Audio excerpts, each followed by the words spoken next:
Alors bonjour, aujourd'hui je vais vous montrer comment faire ce petit masque là ici et comment j'ai fait celui-là ici. Alors c'est pas très compliqué, c'est la même méthode qu'avec les loups, sauf que sur ces masques là ici qui sont en céramique, on fait le contour des yeux. Alors on applique notre papier. Après avoir mis de la vaseline partout, on applique le papier autour de l'œil comme ça. On fait bien attention. Et sur le gros masque que vous voyez ici, pour que ce soit un masque bien solide qui ne se déforme pas en séchant, on applique 13 couches de papier. Toujours une couche de papier journal et une couche de papier imprimante. Une fois que vous avez fait vos 13 couches, vous laissez sécher vos masques dans le four éteint, la lumière allumée, toute une nuit. Le lendemain matin, vos masques sont secs. Alors pour les démouler, ce que je fais, moi, c'est que j'utilise un manche de plastique assez plat.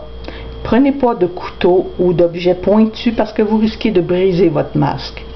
Alors ce que je fais, c'est que je commence avec mon ongle à décoller le masque et là, j'entre mon objet de plastique en dessous du masque comme ça et je vais aller tout décoller le masque. Et vous allez voir à un moment donné, si vous avez mis beaucoup de vaseline, le masque va se décoller tout seul, comme ceci. C'est ce que vous avez comme résultat. Le petit masque, c'est 7 couches de papier. Le gros masque, c'est 13 couches de papier. Alors, une fois que votre masque est fait, qui est sec, vous le sablez comme il faut, comme vous avez fait avec le loup, et vous mettez vos 3 couches de gesso. 3 couches en avant, 3 couches en arrière. Une fois vos couches de gesso bien secs, et c'est très important qu'elle soit bien sec entre chaque couche avant d'en appliquer une autre. Une fois ça c'est fait, vous faites vos dessins. Toujours au crayon à mine sur une surface blanche et au craie de couleur blanc sur une surface foncée. Ensuite, avec un pinceau, vous faites vos motifs en couleur. Et voilà ce que ça donne.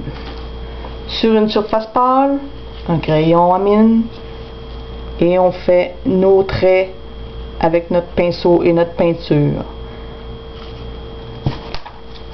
Sur une surface foncée, on prend un crayon de couleur. Ensuite, on fait nos dessins au pinceau. Pour coller des brillants comme ça, moi j'utilise des brillants en poudre. Je mets de la colle sur mon motif, là où je veux que ça brille. Ensuite, je mets ma poudre, je secoue, je laisse tomber sur une feuille de papier. Comme ça, je ne perds pas mes brillants.